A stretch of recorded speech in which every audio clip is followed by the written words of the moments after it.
A sky full of secrets, a government that may know more than it says, and witnesses who claim to have seen what cannot be explained. But are these visitors from another world, or carefully orchestrated illusions? Tonight, the truth, or what we think is truth, hovers just beyond sight here on Things Visible and Invisible.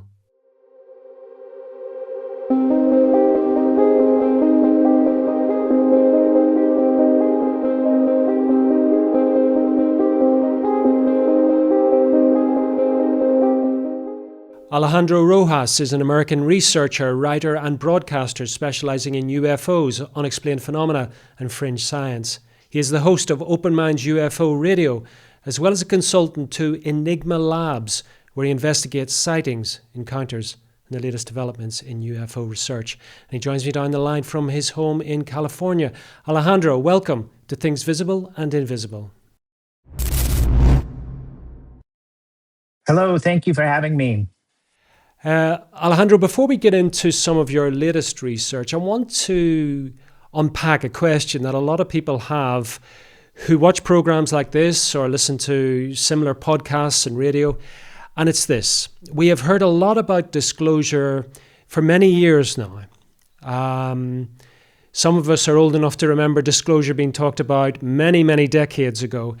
We always seem to be on the brink of disclosure, and it's always promised tomorrow, and yet seemingly nothing happens. And this makes some people very cynical about the whole disclosure movement at the moment. What say you? You know what? I think we're always going to be on the brink of disclosure. And the reason I say that is because there's a lot of people in the public who are never going to be satisfied with what comes out because they think there's more and more and more and more and more. Um, and it's a complicated issue, really, because there's different schools of thought, such as it used to be that disclosure was going to be that the government, is investigating UAP and they take them seriously.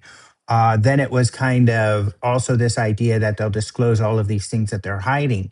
Some of the people, including the intelligence officer who kind of came forward and made all of this a big deal recently in 2017, says disclosure did happen at that time. He did disclose that, the government takes UAPs seriously and they have been investigating them. And then they did confirm that that was the case.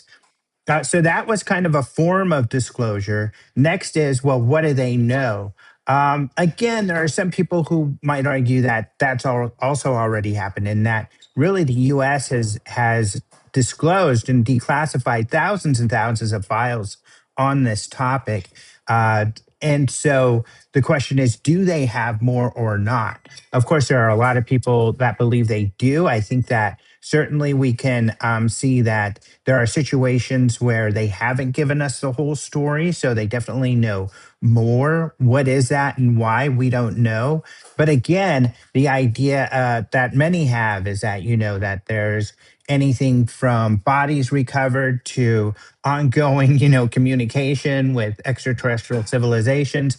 The people who believe that sort of thing are never going to be satisfied until their belief systems are confirmed. So it's kind of going to always be this rolling thing. But the good thing is that in today's world, we are getting more and more. The topic is taken more seriously, and you do have a lot more conversation and advocates in Washington, D.C. on this topic. There's an awful lot in what you say, Alejandro, and I want to unpack a little bit of it. Can I again throw something your way, which is an alternate view on the whole drip feed disclosure that we've undergone, certainly in the last decade or so? And that is that it's somehow part of a wider picture. One that is got nothing to do with UFOs, UAPs, but to do with distraction from other issues. I'm sure you know what I'm talking about here, that basically the government will keep tantalizing the public around this issue to distract it from other things that are ongoing. What say you to that kind of an argument? There's no doubt about that. That's the thing with politics is politicians use political rhetoric. And this is a topic that has been used for that purpose since really the 2016 era. The Hillary Clinton campaign, her campaign manager was a guy named John Podesta, who worked with Bill Clinton. And he's always been a UFO advocate. He's worked with UFO disclosure people. And during her campaign, he was actually pushing for her to talk more about UFOs. And why? I don't think it was part of his like need for answers. I think it was more that he wanted to connect with kind of Trump's base that is a bit more conspiratorial and try to win those people over. And in today's world, I think you're exactly right. I think the current administration, when something uncomfortable is being discussed, whether that be the Epstein files or the unpopularity of the war in Iran, they're bringing up topics that are making people look the other way, that are populist topics that are very popular. They know people are going to really gravitate towards. So there's no doubt there's a bit of that going on today as well. Now, this is a subject which you have researched, spoken about, and presented various media on for many, many years. So you'll be familiar with the history of this. And I don't want to go back into the ancient times, but certainly from, say, Roswell onwards, one of the common threads, one of the parallel narratives that's been running alongside it is this kind of sort of show and tell and not show and tell. There's enough to, as I say, interest people, but never enough to actually concretize anything. What, in your opinion, just looking at the history of this again, what, in your opinion, is sort of the Blue Book, for example, Operation Blue Book, the sort of early attempts by the government to give a sort of scientific veneer to this? Do you think it was something which was done in good faith, or do you think, again, it fits with this narrative that somehow it was distraction from other things that were happening?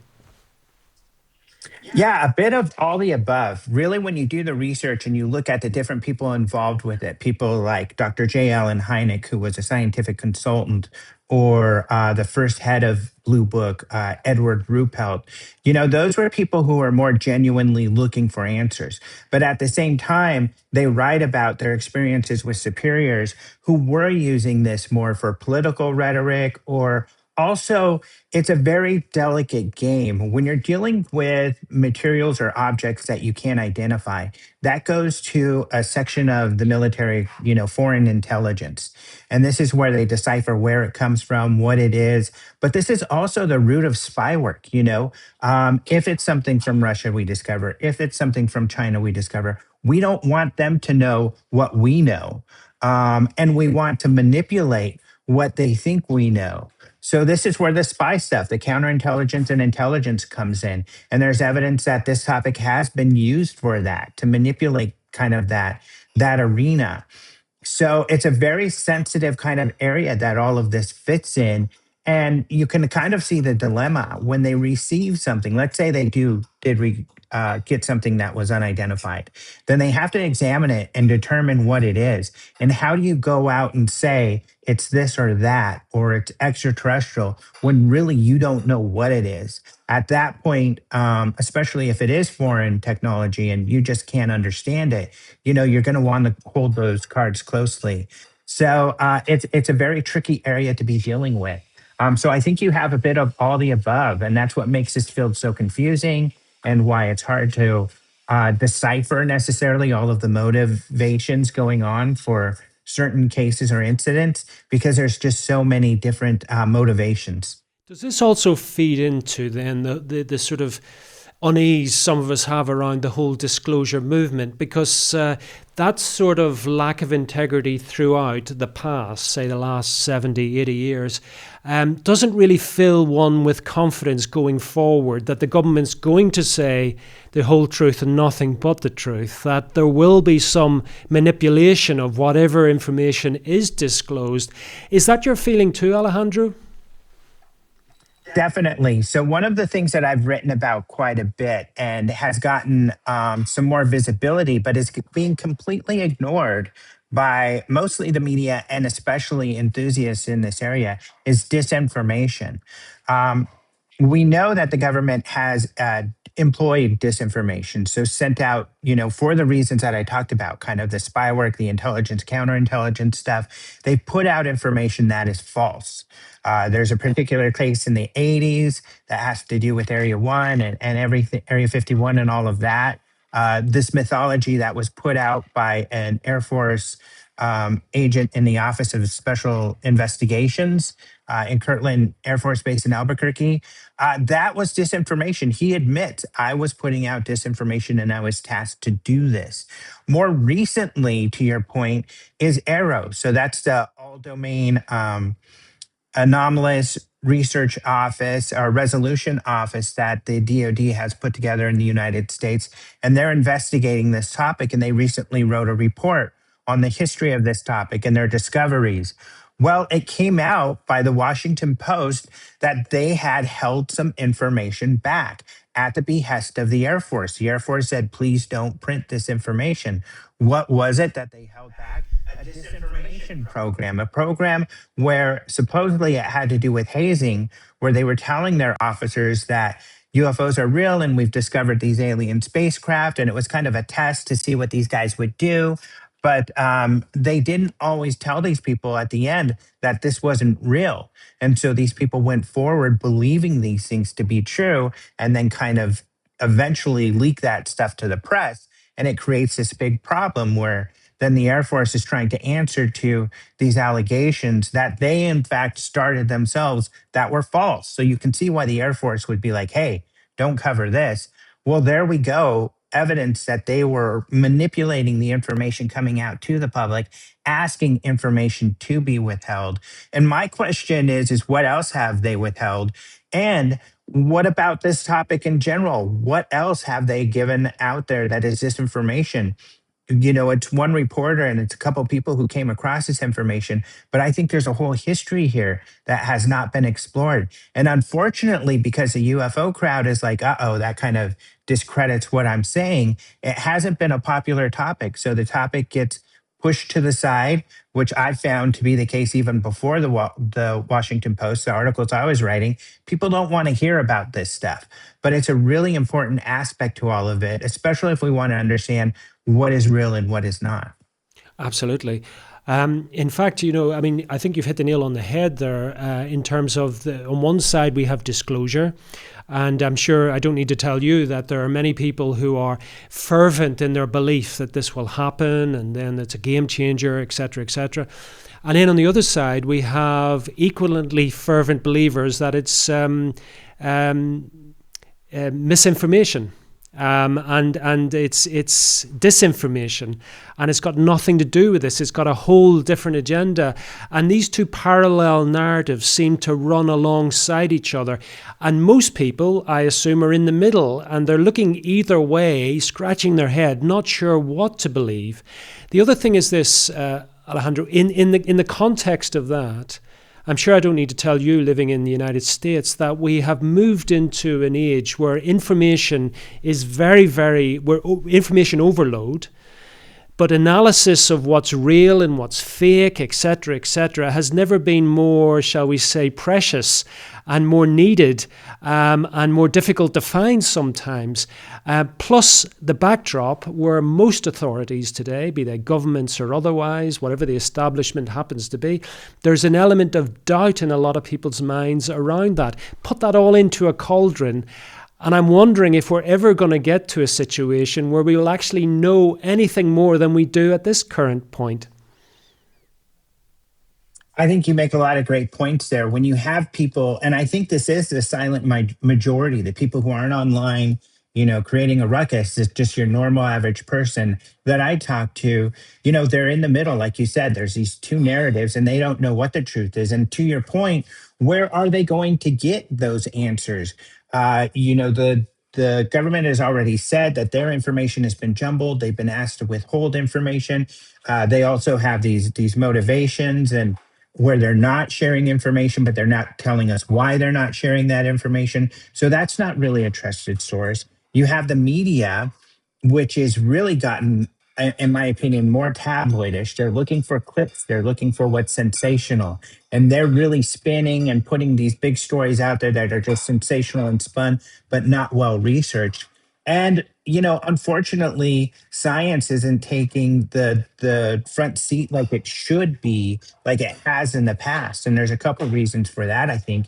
One being that any scientists who get involved in this area, like NASA, when they try to get involved, they get pummeled by the public saying, you're lying, you're not telling me what I want to hear. So I don't want to hear what you have to hear. And so there's no motivation for them to get involved. Where, in my opinion, really a transparent scientific analysis is what's more needed because we don't have any trusted source of information right now. Talk to me about your work with Enigma Labs, Alejandro, because that's, if I may say, it's the kind of cutting edge. It's dealing with reality as opposed to just hypothesis. Exactly. And that's what I think is really most important. And, it's kind of comes down to if NASA's not going to do it, then, the public sector is going to find some way to do it. And that's what we're doing at Enigma Labs. So there's always been this idea that we need to collect reports, we need to collect videos, we need to analyze those videos, we need to apply AI to see if it can help us figure out some of this stuff. And that's exactly what we're doing. So we've got this app that's been out for a few years now.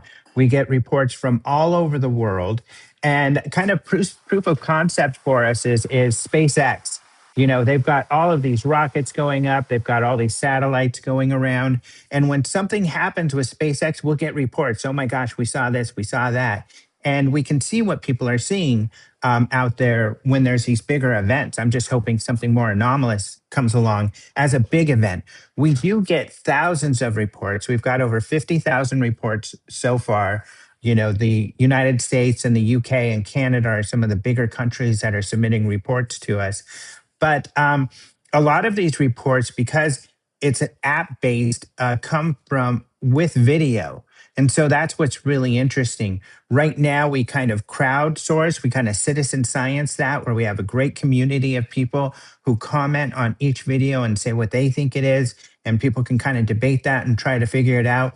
But we are working on developing AI that can identify known objects so that it can help give some information and insights into those sightings so that we can know, okay, this is, Starlink, this is an aircraft, this is a drone. And then we can move on from that and look at just the more anomalous cases and give them more attention. Although drones are certainly also an important part of this because now we're also seeing drone incursions into secure airspace, which is a concern. And so we're trying to keep an eye on that as well. Now, you've been researching this area for many, many years. To those in the audience who are skeptical about the whole UFO phenomena, what would you present as sort of case evidence that could change their minds or even, open their minds to possibilities? I would say that there are just a lot of really good cases, and this is my motivation. So, for instance, if we go back to Blue Book, which was a project that lasted for a very long time, for a few decades, and was ended in 1969, there were over 700 cases that they couldn't explain. And they were getting at the point where they were explaining things away left and right. Any chance they would get to say, oh, this has got to be a balloon, this has got to be that. Because, it makes the public uneasy and it's a harder question for them to answer to say that we have all these unknown things flying around that we can't identify. Not only that, some of those things were things they knew what they were, but they didn't want the public to know. And I mean things like the stealth bomb or the U-2 airplane, stuff like that.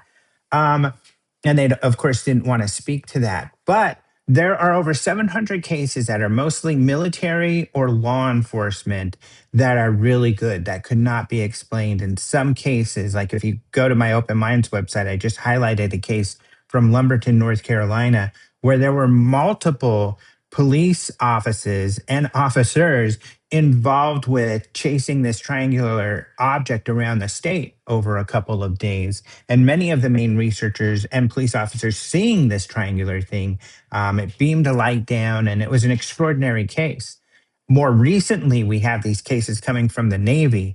The videos I don't think are demonstrably anomalous, but when you hear from the pilots what they experienced, those are really hard to explain. And to think that these fighter pilots are not used to or can't identify what they're seeing, that's where I think the smoke comes from. And that's where I think everybody agrees. And you hear this coming from many people in the military and in government saying that those are the cases that really keep this topic alive and justify us taking a more serious look at this phenomena. And I think I agree with that 100%, that it's still an open question. Regardless of what's going on, we should be taking a look at these things. And even when it comes to science, there are some phenomena like ball lightning or other types of phenomena that we can discover natural phenomena through the investigation of these unknown cases. So I think it's important to take a look and keep trying to figure it out. Now, you mentioned Project Blue Book and its ending in 1969. It's a strange time to end it, is it not, Alejandro? Just when the space race was taking off and all the rest of it.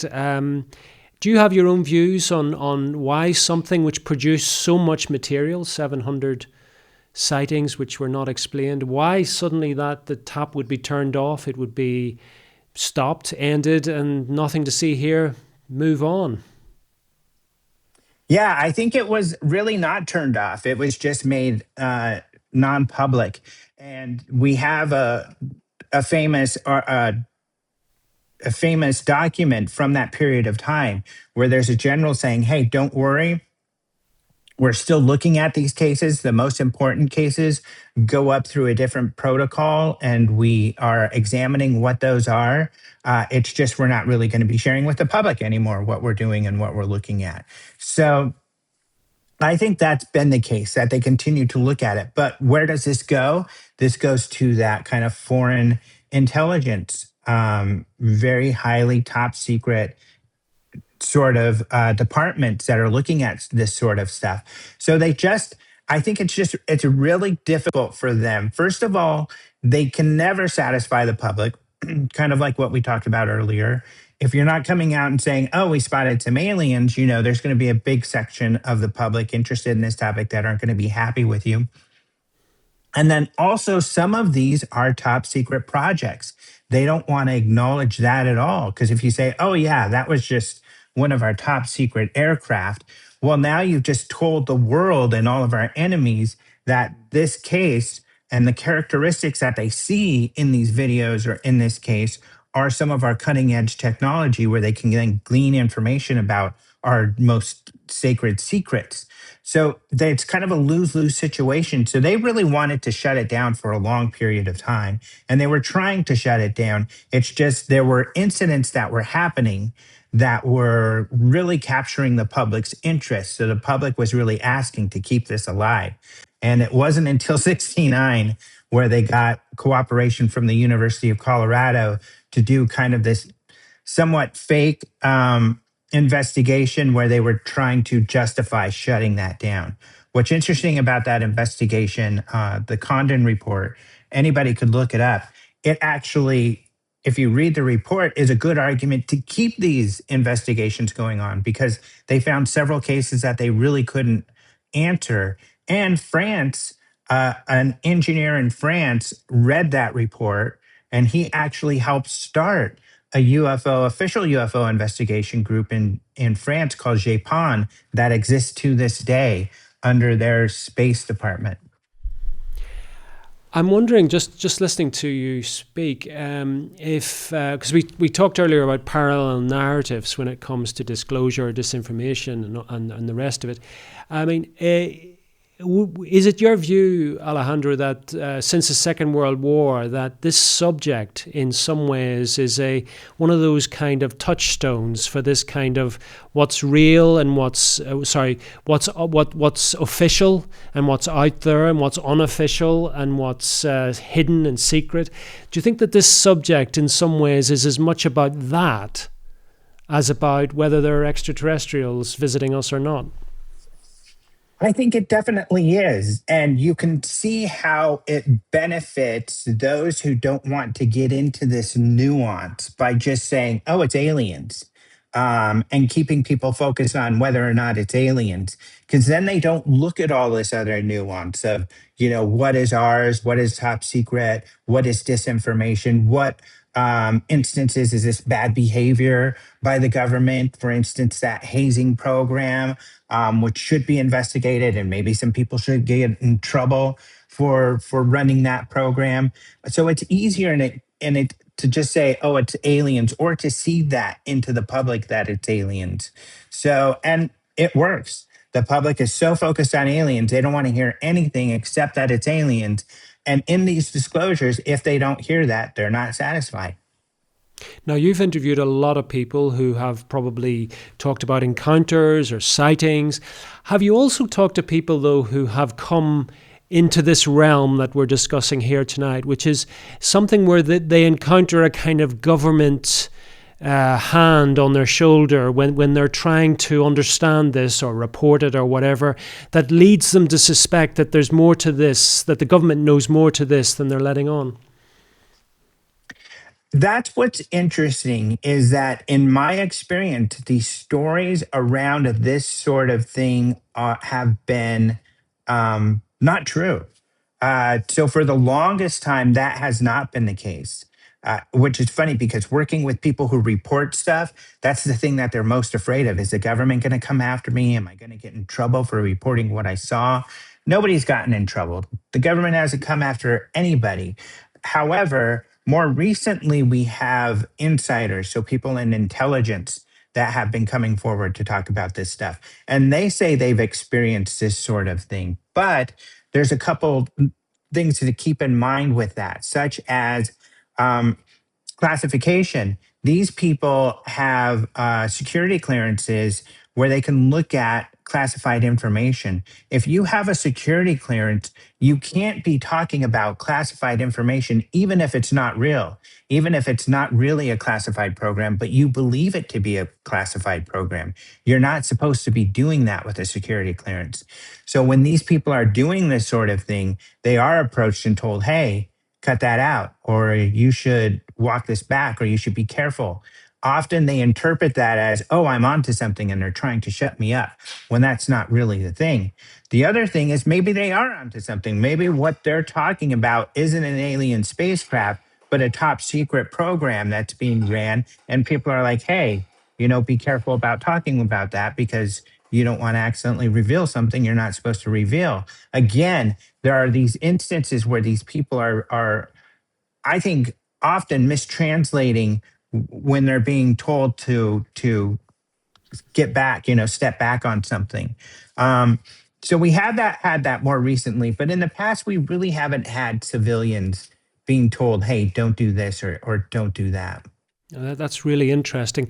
It's slightly, do you find it slightly sort of, I'm not sure what the word is, not exactly alarming, but sort of all too predictable that some of these witnesses or, people with the disclosure, the latest disclosure information are emerging from the intelligence world. Um, and that then they are told to be quiet and therefore not to give any real information out. I mean, I suppose what I'm saying, I mean, you've researched this to the nth degree, you're obviously an extremely intelligent man.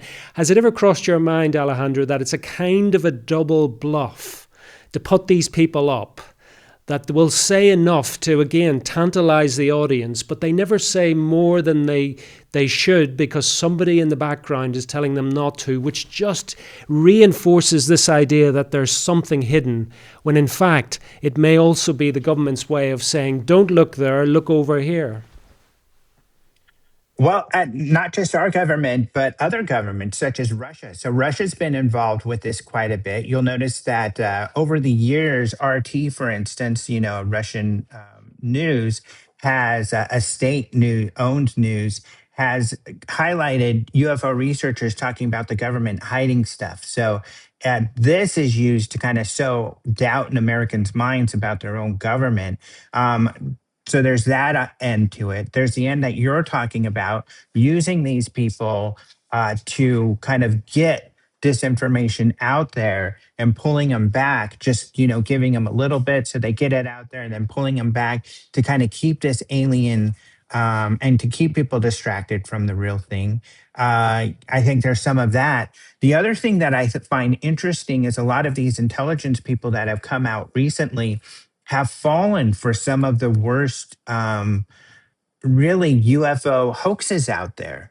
So some of the cases that they've discussed that they think are real, Many of us researchers who have been in this field for a long time already know that those are not real cases, that those are hoaxes, or even worse, new cases. So, what's interesting, the gentleman I was talking about earlier who kind of blew everything up in 2017 in the New York Times, his name is Luis Elizondo. Well, he has been in doing talks, and um, he's talked to the Congress about this. And in both of these cases, he has, for as evidence, shown images that are not UFOs that are easily debunked. One of them he famously kept showing in lectures was a chandelier being reflected on a window. And these are the only things they're showing. Another one is irrigation circles, obviously taken from a plane, even though it looks like some hovering disk, it's not. It's just simply irrigation circles that anybody sees when they're flying over the United States. And so, other cases where there are just different artifacts in the videos from Navy videos that are not what, they're not triangular craft, for example. They are triangular reflections from the aperture. And you can tell this because every single light in the image, including stars, are in a triangular shape. That means the camera is doing that. Stuff like this, where that's what I question. And I know some of these guys, and I've asked, and I don't get satisfactory answers as to, why are you kind of pushing these just demonstrably non-anomalous things as anomalous, especially when they're evidence that something is going on, which is your whole narrative, which kind of, to me and to many others, falls apart when you're trying to push these things that are as evidence that aren't evidence. So it is very curious. And of course, you do have a faction of people who think all of these intelligence people are all part of the ruse. I don't know that I believe that, but they believe, they're all part of this kind of disinformation effort coming from the Department of Defense. Now, just thinking around that, we both know that MK Ultra was real. We know that governments have used various sort of psychological tropes or wars against populations in different ways. This is well known. We also know the power of advertising. We only have to look at the history of the 20th century. Figures like Edward Bernays and the influence that advertising has in changing our behaviors, our perceptions, our thoughts around this. Do you ever think that some of the people coming forward talking about disclosure, they may believe it, but it may be what they are told to believe, and what they are saying may not actually be real? Oh, I think there's a lot of that. In fact, I think that's most of it. I think, unfortunately, a lot of people will let others do the critical thinking for them. They'll decide, hey, this person sounds like they're legit, so I'm going to let them kind of dictate to me what I'm going to believe regarding this topic. And unfortunately, I think, to be very honest, a lot of, especially now more than ever, a lot of the more popular voices in this field have alternative motives, whether that's to be famous, to make money, those sort of things. And so I think that a lot of people are being misled, which is unfortunate. And I think you even see this with that. There's a certain group in the oversight committee in the House, U.S. House of Representatives in Congress. There's Representative Luna, Representative Burchett, and Representative Burleson. And they're the ones who are mostly talking about this topic. But a lot of what they talk about is, one, also a lot of cases that we know not to be real, that they believe because they haven't done their research and they're listening to others. There's also this interesting, and you can see this because they are kind of, they're in the Trump administration, and they kind of are uh, of that side of belief. So they have kind of a more religious tint to this, where they question and talk about this perhaps being demons, or putting this in a religious kind of perspective. Not too long ago, Vice President Vance said he believes that there are UFOs, but he believes that they're demons. So you have a lot of this going on, which again puts a whole nother kind of layer to this that is kind of confusing and emotional, and captures a lot of the attention of that sector of the population. So it just muddies the water even more as to what could be going on. But in a way, just on that final point, Alejandro, it almost makes perfect sense, that you muddy the waters in the science world, you muddy them in the geopolitical world, and of course then introducing religion into it as well. It's just this constant sort of, it's almost like plates spinning on, in the old fairground trick. Everything keeps moving and nothing is nailed down. There's nothing specific. And I just wonder, if you stand back and look at that, if that's actually the purpose. The purpose is to keep the balls in the air, so we keep getting distracted by them. But anyway, let me put you on the spot. You mightn't thank me for this, but I'll do it anyway. Where we are at the moment, I'm not quite sure. We seem to have gone through a very strange phase. Answer me this question first before I ask it. Why do you think the New York Times suddenly changed from probably treating UFOs as a sidebar, a comical interlude, to having it on the front page of this paper of record back in the last decade? What do you think changed, or who changed it, or why was it changed that suddenly they were talking about UAPs in a very, very serious tone? Yeah, well, there were some serious people that went to them. I was actually working with this group at this time. They were kind of coalesced and brought together partially by rocker Tom DeLonge of Blink 182, started this group called To the Stars. And he got together this group that was already together and already discussing how to release information. And that is a former deputy defense intelligence member, Chris Mellon, also part of the Mellon family, Lou Elizondo, this guy who is in intelligence, mostly those two, and a few others. And they were going to start this organization where their purpose was to bring out information, and then also potentially working with a guy from Lockheed Skunk Works, the people who run Area 51, and put it together to potentially back engineer some of the technology they believe they were seeing with the UFOs, and create, essentially, high tech aircraft from it. None of that really came to fruition, but they had put this group together in October of 2017, just a couple months before the New York Times article. But they were also working with the New York Times, another organization called Politico, to release this information. And so their credibility and their claims that they worked for, at least that Lou worked for an organization that was looking into UFOs in an official capacity, was what caught the New York Times attention. There was a lot of confusion at the time about this program. And in fact, I've got an article on it. I was covering it from the get go. It was all false. Most of that article was completely false.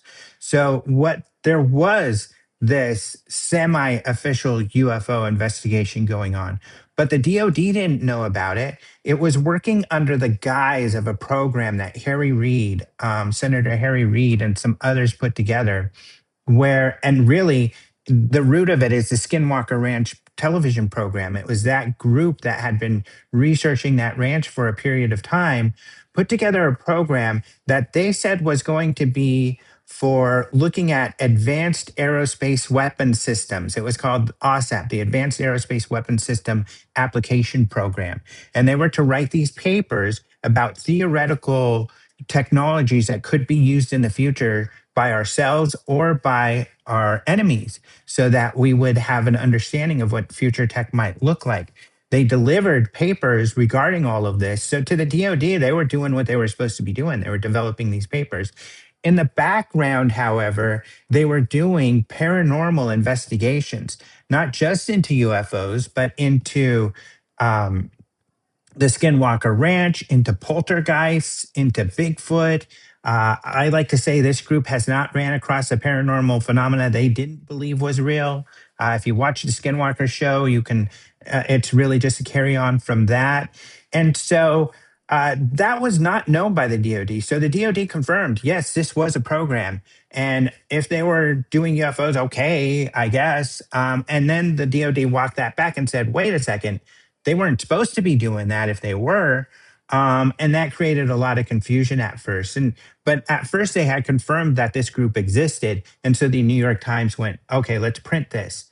But that information was not the full story and completely valid.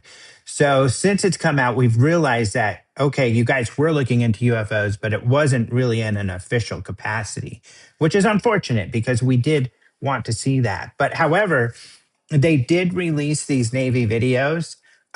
They did talk to Navy witnesses, including most famously this incident off the coast of San Diego in 2008 with the USS Nimitz, where they saw this tic tac shaped object.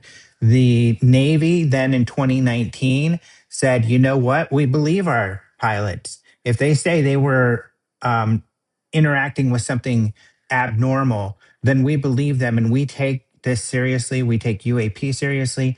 And we just put out new procedures on how to deal with UAP. So that's what really made it official in 2019 that the Navy was taking it seriously.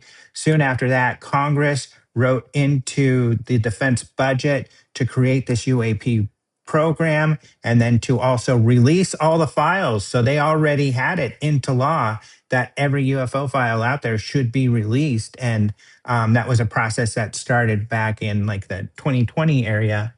Um, so all of this kind of got into motion. So it was really, unfortunately, all off of kind of misinformation to begin with. But the truth was, and it was true, and this is kind of the heart of the story, is that there were a lot of people in the military taking UFOs seriously. And that was the same story I was trying to get out there, which is a legit story. And that's kind of gotten us to where we are today.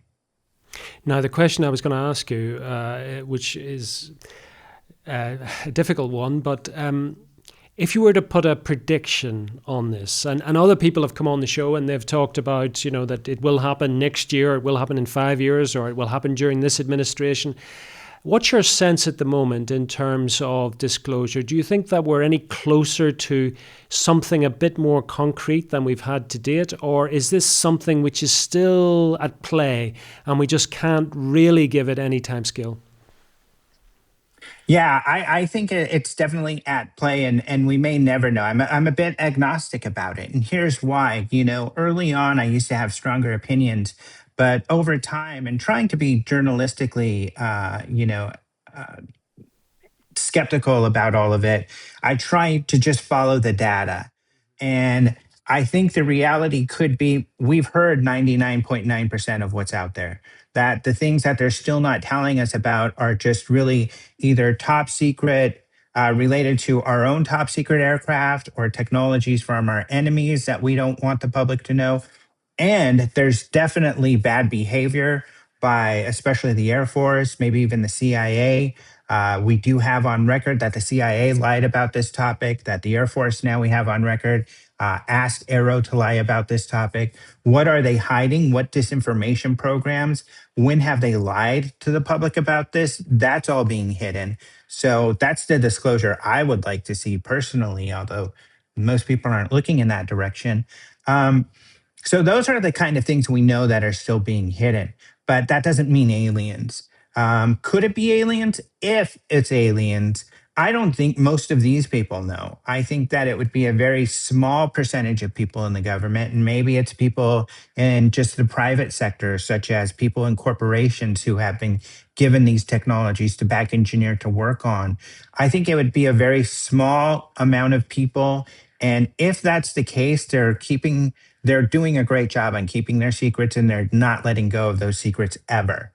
I don't think that, we would need some kind of major whistleblower and major evidence from inside of this very closely held secret, which I'm not sure even exists. So there's such a wide scope of what could be going on. That I all we can do is follow the data and watch and see what happens. But luckily, there is movement. Things do keep happening. Right now, just last night, Kash Patel was on Shan Hannity's show saying that they have gathered the UFO files and they're going to be releasing them very soon.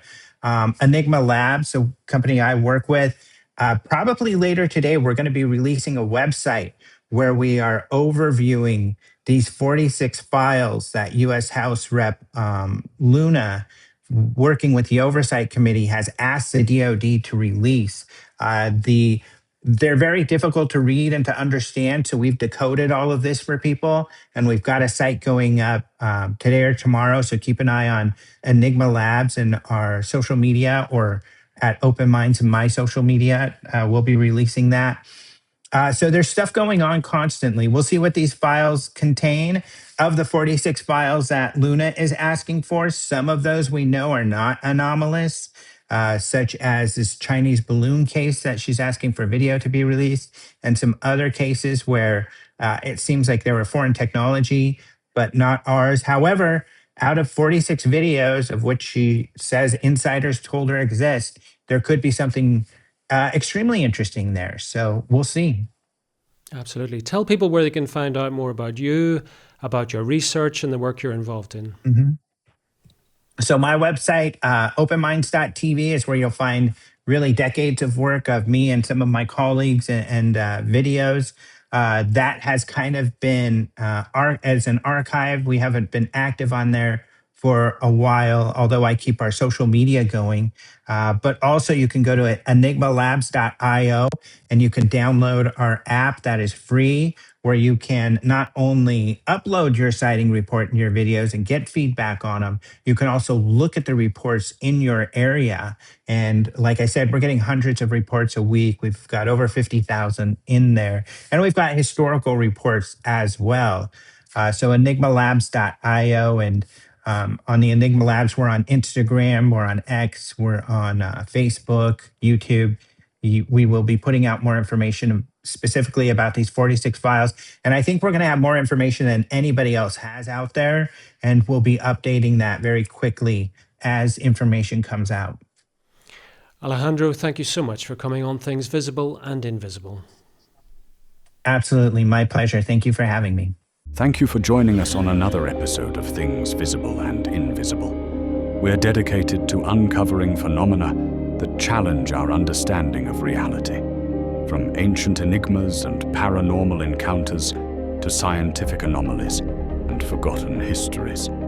If you enjoyed this journey into the mysterious and unexplained, please consider subscribing to our channel and hitting the notification bell to stay updated on future explorations.